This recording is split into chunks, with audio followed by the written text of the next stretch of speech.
15. The accommodation is Spartan, I grant you, acknowledged the doctor, looking about his cell in the Praetorian guardhouse. But I'm in no immediate danger.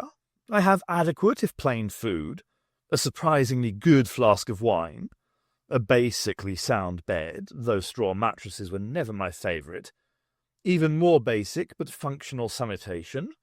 No, all in all, I'm quite comfortable for the present. But, Doctor, Terry was almost shouting over the comlink, I can't just leave you there. For the moment you must. I'm perfectly safe. In fact, I'm probably one of the best protected men in Rome. But you can't be planning to fight this Gandos character. I hope not. No, I thought I was rather good earlier. He made a few flourishes in the air with his hand, as though wielding an invisible sword. I don't know how you managed it, but you can't expect to get lucky like that twice. Luck? The doctor sounded offended. That was pure skill, coupled with a moment of quick thinking. I slightly reduced the strength of the morphic field, and took advantage of the instability effect to open my mind to the personality of one of my former incarnations, who was really quite good with a sword, though he had a strange taste in clothes. Look who's talking! The doctor ignored her comment, and I allowed his reflexes temporarily to take over when swordsmanship was called for. Doctor, I don't care if you can call up the Shade of Zorro or the Ghost of Robin Hood to help you. I'm going to try to get you out of there. No, Perry, said the doctor, his manner suddenly becoming serious. It's not a matter of cutting a few bars in a conveniently secluded window. I'm in an inner dungeon cell, and the guards have rifles which they are quite prepared to use. Besides, you have a much more immediate and important task to perform, which will help our situation immeasurably if you succeed, and must be done under the cover of darkness. Please accept for the moment that I am quite safe, and that you can better use your unlikely new talent to... You are sure you can really fly?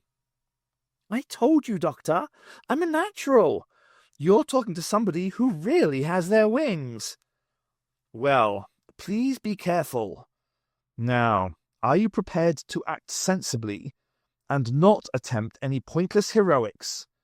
I guess, if you're sure you'll be okay, I am. All right, this is what you're going to do. First, as a precaution, you'd better take a dose of foul anti-radiation drug from the medicine chest. 10 minutes later, Perry squeezed through the hole in the pyramid wall and stood on the temple roof, stretching her wings wide. The night air was cool, if humid, and some cloud had fortuitously rolled over, blotting out the stars. If there was any moon that night, it had yet to rise, or had already set. Good, she thought, the darker the better. The only illumination came from the night lights of the city, which, despite the introduction of electricity, were feeble and scattered compared to the levels she would expect in a modern city of comparable size. To her newly sensitized eyes, though, this was quite sufficient. With a renewed thrill of pleasure, she let her wings unfold naturally for flight. She took a few steps forward on her toes. Her wings gave 3 powerful beats, and the rooftop fell away beneath her as she soared into the air. For a minute, she circled the pyramid, not seeking height, but gaining confidence in flying in the open, realizing it was not simply a volume of space, but a complex fluid through which she was moving. Even in its present placid state, she could sense the currents, eddies, updrafts, and sinkers, which she would have to master. What would it be like to fly in a storm, she wondered? Like surfing, perhaps? She spiraled up until she reached the peak of the pyramid, and landed just below the capstone, feeling her talons lock into the joints in the stonework. The whole city lay spread out before her. She unclipped a small device from her belt, rather like a gun with a square, stubby barrel. A display lit up, and she swung the radiation detector in slow, steady sweeps across the city and the plain beyond.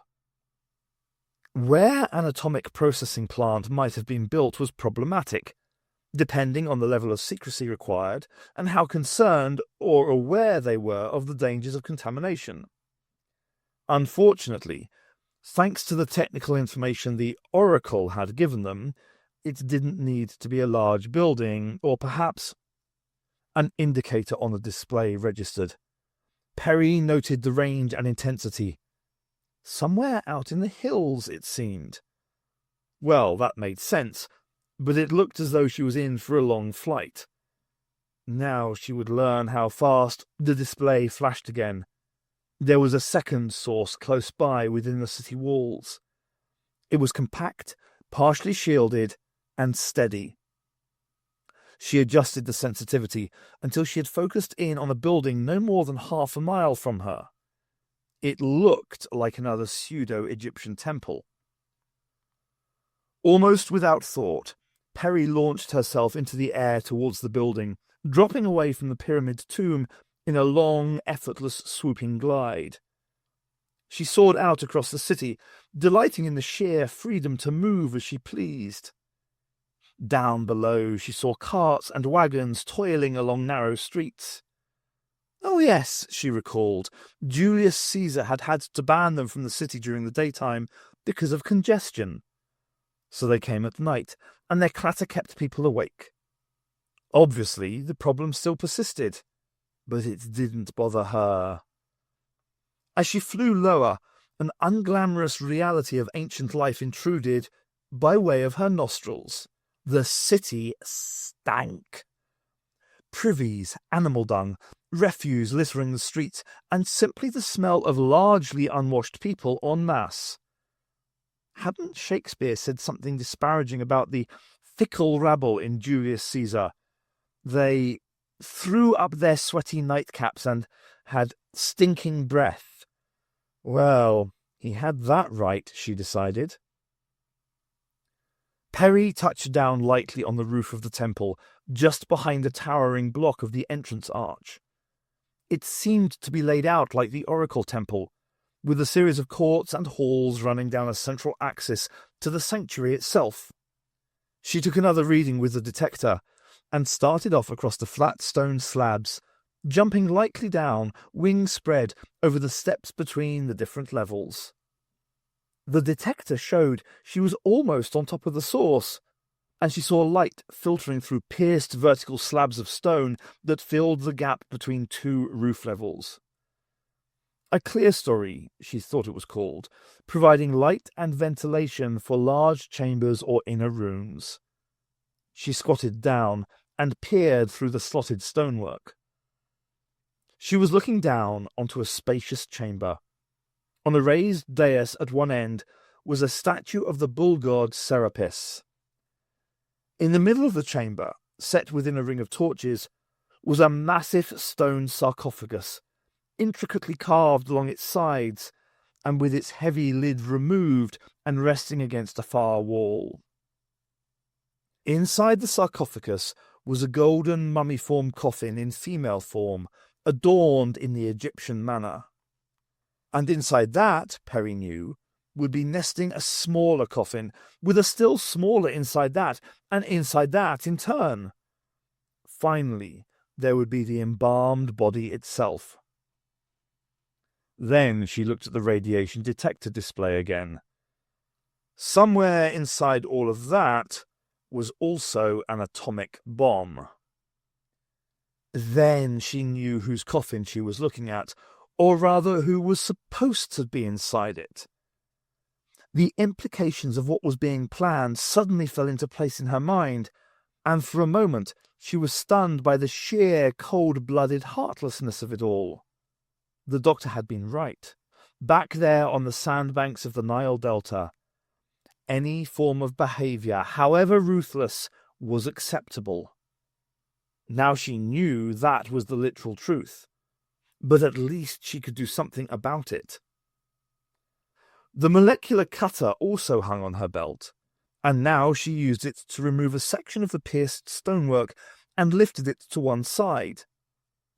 Cautiously, she put her head and shoulders through the gap and examined the interior of the chamber. It was gratifyingly empty, and all seemed quiet. The double doors at one end were open, and she could see a section of hall beyond. Pity about the doors. Still, she could not be caught like the doctor had been, so she could afford the risk. She edged through the gap and dropped to the floor, spreading her wings to slow her fall, landing lightly with knees flexed. I'd make one hell of a cat burglar, she thought. The doors at the far end of the hall were shut. Fine. Just stay that way for 5 minutes, and I'll be out of here. Perry crouched at the head end of the sarcophagus, partially shielded from the doors, leaned over its interior, and ran the detector over the coffin. Yes, that was where it was. No nest of intricately carved coffins within coffins after all. Probably no body either. But the case was certainly massive enough to hold a bomb. Fortunately, the deep outer sarcophagus was also almost deep enough to hold her as well. She vaulted over the edge and crouched down beside the coffin.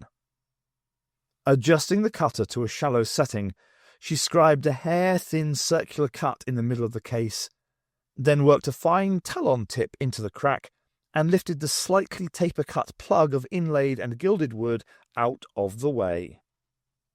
Just in case, she held the radiation detector over the hole before looking inside. The count rose sharply, and she was pleased she had taken precautions. She took a quick glance inside with her torch, noting the wires, levers and springs of an elaborate clockwork timing mechanism, all feeding into a thick tube with a swelling in the middle.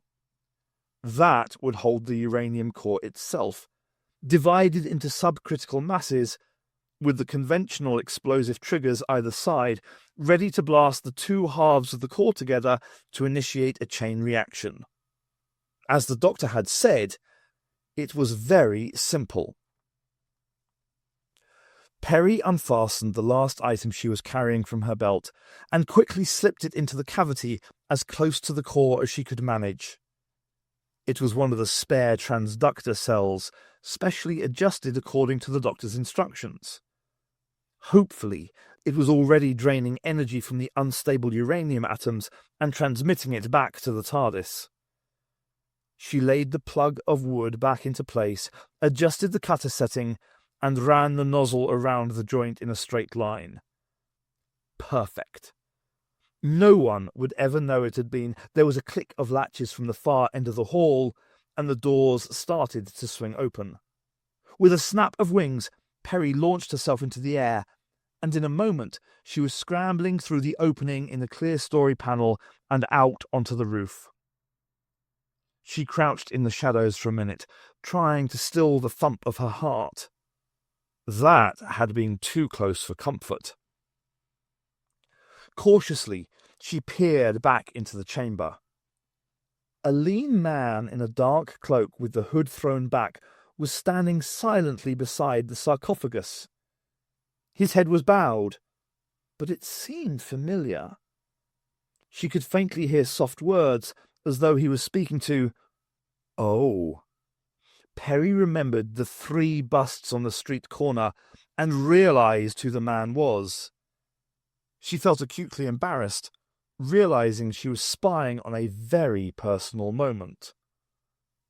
Uncomfortably, she waited, wanting to replace the section she had cut out of the clear story, but unwilling to risk Ptolemy Caesar hearing her work. Everything had gone well up to now, and she wanted to leave no trace behind to arouse any suspicion. A flicker of unexpected motion in the chamber below caught her eye. 2 dark figures had just slipped through the doors and were creeping stealthily up behind Ptolemy. Perry saw torchlight gleam off a knife blade. "Look out! Behind you!" She had shouted the warning automatically, without thought of its consequence. She simply could not stand by and witness such cowardly murder. Undoubtedly, it saved Ptolemy's life. He twisted round, catching the knife even as it was being thrust up into the back of his ribs, and drove his fist into the assassin's face, sending him reeling to the floor. Ptolemy drew a knife from his own belt and faced the second man, who in an instant reversed his knife and threw it at Ptolemy. He twisted aside, causing the knife to miss his chest, but instead bury itself in his right upper arm. Another knife appeared in the assassin's hand, and he lunged towards him. Ptolemy switched his knife to his uninjured arm and met the other's rush squarely. For a moment, the two men merged in a swirl of dark cloaks, locked in an embrace that meant certain death for one or other of them. Yet neither uttered a sound. Then one sagged, his legs doubling awkwardly under him, and he crumpled to the floor, the haft of a knife protruding from his chest in a spreading patch of blood. Ptolemy stood over him, swaying slightly, holding his own arm still, transfixed by the thrown knife. He clasped the handle and, teeth clenched, he pulled it free. Just as the first assassin staggered to his feet behind him, Ptolemy heard a sound and turned, taking a step backwards, and tripped over the fallen man's sprawling legs.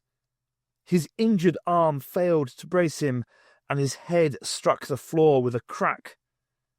The assassin drew a fresh knife and moved in for the kill, just as Perry dropped from the ceiling with a cry of rage. It was perhaps 10 minutes later that a suspicious watch patrol found the door guards of the Temple of Serapis dead.